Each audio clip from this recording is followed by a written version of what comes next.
مولاي صل وسلم دائما أبدا على حبيبك خير الخلق كلهم. نحمده ونصلي ونسلم على رسول الكريم.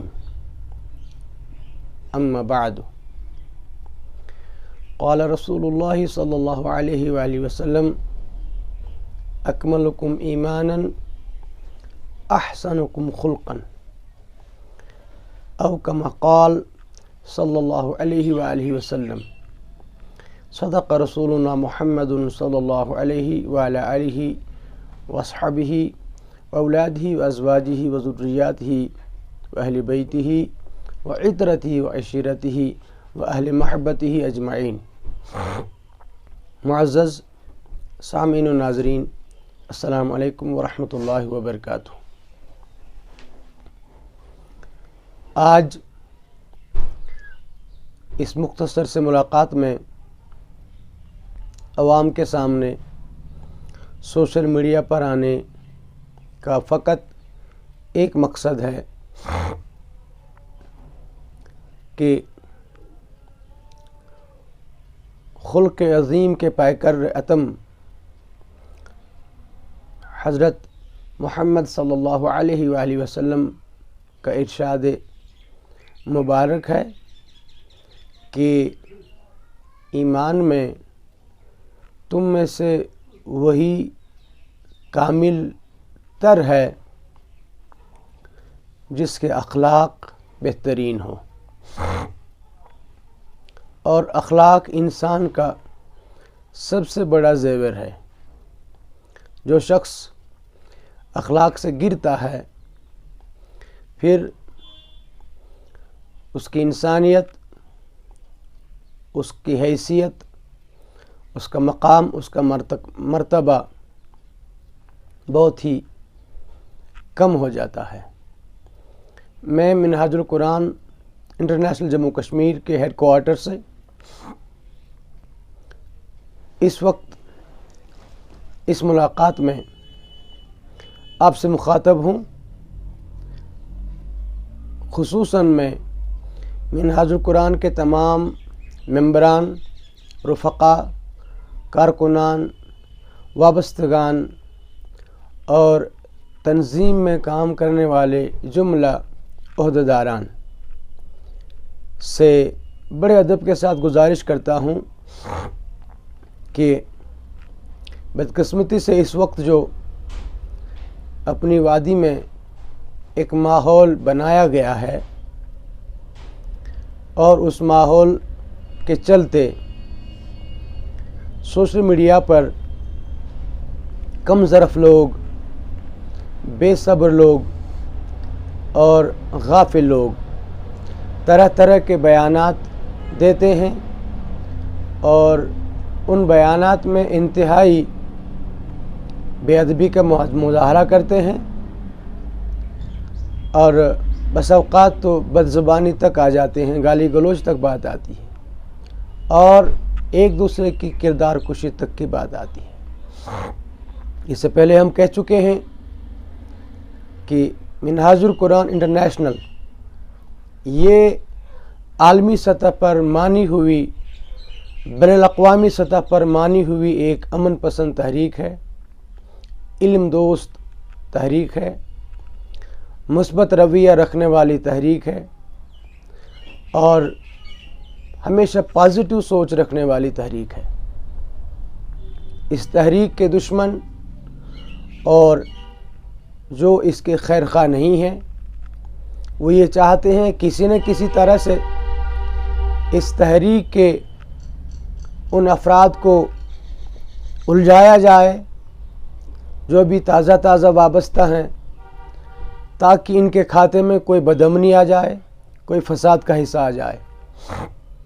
لیکن میں قطعی طور پر اپنے تمام رفقا، کارکنان، وابستگان کو یہ گزارش کرتا ہوں کہ انہیں کسی بھی صورت میں کسی بھی سوشل میڈیا پر کیے جانے والے اس ہنگامے کا رد عمل پیش نہیں کرنا ہے، کوئی جواب پیش نہیں کرنا ہے. یاد رکھیں ہر کارکن، ہر رفیق، ہر ممبر اور ہر وابستہ فرد، یاد رکھیں واجبی طور پر آپ کو تاکید کی جاتی ہے کہ آپ کو کسی بھی قیمت پر، کسی بھی صورت میں کوئی بھی جوابی کارروائی اور کوئی بھی جوابی رد عمل پیش کرنے کی اجازت نہیں ہے، اجازت نہیں ہے، اجازت نہیں ہے۔ اور ایسے حالات میں اگر کوئی بھی عزیز، کوئی رفیق اس میں ملوث پایا گیا تو ممکن ہے منہاج القرآن کے رجسٹریشن آفس سے اس کی آئی ڈی بلاک کی جائے گی اور اس کی جو ممبرشپ ہے وہ کینسل بھی کی جا سکتی ہے۔ یہ اتنے سخت الفاظ اور اتنا یہ ڈراسٹک سیٹ اپ اور سخت موقف اس لیے اختیار کرنا پڑتا ہے کہ سبھی سے ادب سے گزارش کرتا ہوں کہ اپنے قائد کا کیا فرمان ہے۔ آپ روز سنتے ہیں قائد کو، وہ تو آپ کو کہتے ہیں یہ خارزار وادی ہے، وہ تو کہتے ہیں میں نے اپنے دشمنوں کو، برا بلا کہنے والوں کو ایڈوانس میں معاف کیا ہے۔ تو پھر اگر آپ ان کو قائد مانتے ہیں تو پھر آپ کو حق نہیں بنتا ہے رد عمل پیش کرنے کا۔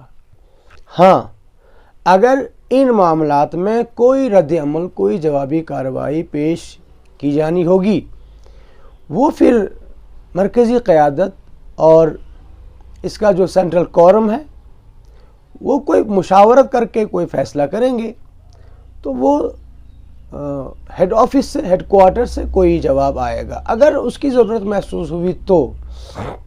اگر نہیں تو تب تک کسی بھی صورت میں منہاج القرآن کے رفیق، ممبر اور تنظیم سے وابستہ کسی بھی منصبدار کو اس کی اجازت نہیں ہے۔ ایک بات۔ اب دوسری بات، بہت سارے ایسے احباب ہیں جو منہاج القرآن سے وابستہ نہیں ہیں، ممبران نہیں ہیں، رفقا کارکنان نہیں ہیں، البتہ وہ محبین شیخ الاسلام میں سے ضرور ہیں۔ وہ ڈاکٹر طاہر القادری صاحب سے محبت ضرور کرتے ہیں۔ یہ ہو سکتا ہے کہ تنظیم سے باہر رہ کر اس محبت کی بنیاد پر وہ اپنا کوئی رد عمل پیش کریں، تو میں ان کی خدمت میں بھی ادب سے گزارش کرتا ہوں کہ اگر آپ واقعی شیخ الاسلام سے محبت کرتے ہیں تو آپ کو بھی کوئی رد عمل پیش کرنے کی اجازت نہیں ہے۔ اور اس وقت سوشل میڈیا واچ کرنے والی جتنی ایجنسیاں ہیں، جتنے لوگ ہیں، میں ان سے بھی مخاطب ہوں، گزارش کرتا ہوں کہ یہ بعض شرپسند عناصر یہ الٹ پلٹ بول کر کے منہاج القرآن کے خاتمے میں ڈالنے کی کوشش کرتے ہیں تاکہ اس کے پورے وہ امن کے ساتھ جو اس کا تسلسل کے ساتھ ایک سفر جاری ہے، اس سفر میں اور اس کے امن پسند ہونے میں کوئی رخ نہ آ جائے۔ میں ان سیکورٹی ایجنسیوں سے بھی گزارش کرتا ہوں جو اس سوشل میڈیا کو واچ کرتے ہیں، ادب سے گزارش کرتا ہوں کہ وہ یہ بھی واچ کر لیں کہ منہاج القرآن کا کوئی رفیق، کوئی ممبر، کوئی وابستگان میں سے ایسی حرکت نہیں کرے گا۔ اور میں کہہ چکا ہوں اگر کرے گا وہ ثابت ہو جائے گا، اس کی ممبرشپ کینسل ہو جائے گی اور اس کو اپنے بارے میں پھر مزید کچھ سوچنا ہوگا۔ لہٰذا میں بڑے ادب کے ساتھ گزارش کرتا ہوں، یہ بات کہنا میں ضروری سمجھتا ہوں۔ مجھے علاقہ برنگ شاہباد سے حال ہی میں کسی عزیز نے فون کیا اور سلام کرنے کے فوراً بعد کہا کہ میں منہاج القرآن سے وابستہ نہیں ہوں، مگر شیخ الاسلام کی محبت بہت ہے، ان کے خلاف بہت کچھ بولا جا رہا ہے۔ میں نے کہا اگر آپ محبت ہیں تو آپ کو برداشت کرنا پڑے گا۔ اس نے دوران فون ایک جملہ بولا مجھ سے، وہ جملہ ناشائستہ تھا۔ اگر وہ بھی یہ کلپ سنیں گے سوشل میڈیا پر، وہ خود سمجھیں گے کہ یہ میں ہوں۔ میں نام نہیں لوں گا، ان کے گاؤں علاقے کا نام نہیں لوں گا، جنرلی میں نے کہا ساؤتھ کشمیر سے ہیں۔ ایک جملہ انہوں نے کہا کہ داؤدی پرسوں یہاں خطاب کرنے آیا تھا۔ میں نے فون پہ روک کے ڈانٹ کے اس سے کہا، میں نے خبردار اپنے الفاظ واپس لے لیں، اگر مجھ سے بات کرنی ہے دوبارہ بات کر لیں، لیکن پہلے داؤدی صاحب کر کے پکار لو، داؤدی صاحب کر کے مجھ سے بات کرو، تب جا کے میں ان کے بارے میں جو ہے مجھ سے بات کرو۔ اور میں نے یہ کہا کہ آپ کو حق ہی نہیں بنتا ہے اس طرح بات کرنے کا، کہ داؤدی صاحب اہل سنت کی ایک عظیم شخصیات میں سے ہیں، ان کا کنٹریبیوشن ہے، انہوں نے بہت کام کیا ہے. ہو سکتا ہے وقتی طور ان کے طبیعت میں یا ان کے مطالعے میں کوئی چیز آئی ہو. یار ہم تو کل تک ایک دسترخوان پر بیٹھنے والے ہیں اور آج بھی بیٹھنے والے ہیں، کل بھی بیٹھیں گے. یہ وقتی طور جو فضا خراب کی جا رہی ہے نہیں رہے گی، یہ بہت جلد ختم ہو جائے گی. ہمیں ان سے محبت ہے، ہم ان کی عزت کرتے ہیں، ان کا احترام کرتے ہیں اور اپنے کارکنان کو بھی تاکید کرتے ہیں کہ عزت میں کبھی کمی نہ آنے دیں، احترام و ادب میں کبھی بھی کمی نہ آنے دیں، لہذا اس کا بھرپور خیال رکھا جائے. تو آخر میں یہ گزارش کرتا ہوں کہ کوئی بھی منہاج القرآن کا محب، ممبر، کارکن، منصبدار اس سوشل میڈیا پر چلتے ہوئے فسادی اور بدزبانی گالی گلوچ والے ماحول کا حصہ ہرگز نہ بنے، ہرگز نہ بنے، ہرگز نہ بنے. اللہ پاک ہم سب کا حافظ و ناصر ہو. وما علینا الا البلاغ. السلام علیکم ورحمۃ اللہ وبرکاتہ.